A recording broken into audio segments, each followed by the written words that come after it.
Kidney रोग दिन को दिन बढ़ी बढ़ी चलछि।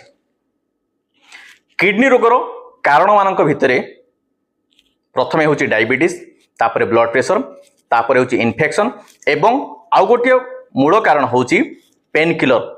देह बथा हो, ज्वर हो, आंठुगंठी दर्द होची, आपण माने जाइए मेडिसिन स्टोर रु पेन किलर आनी खाई दियंती। किडनी प्रथमे खराब हुए तापर फेलियर हो जाए। किडनी खराब होबा जिते आम टेस्ट करी जानू सेते बेलू किडनी रो 80% डैमेज होता है। आस्ते आस्ते सेटा फेलियर को पड़ाए। किंतु प्रिलिमिनारी स्टेज रे किछि लक्षण अछि आपण माने जानिले किडनी फेलियर रु मुक्ति पाई परिबे। ता उपरे वीडियो करी मु डॉक्टर चंदन पात्र आम यूट्यूब चैनल खुशी डायबिटीज केयर अपलोड करिछि, जोटा आसंता शुक्रवार दिन 2टा बेले लाइव होबो। सेतपई आपण आम चैनल को सब्सक्राइब करंतु, बेल आइकन को प्रेस करी ऑल नोटिफिकेशन को ऑन करंतु, सो दैट वीडियो लाइव हेले आपण मानकु नोटिफिकेशन जिवो, आपण माने जानिबे। Thank you.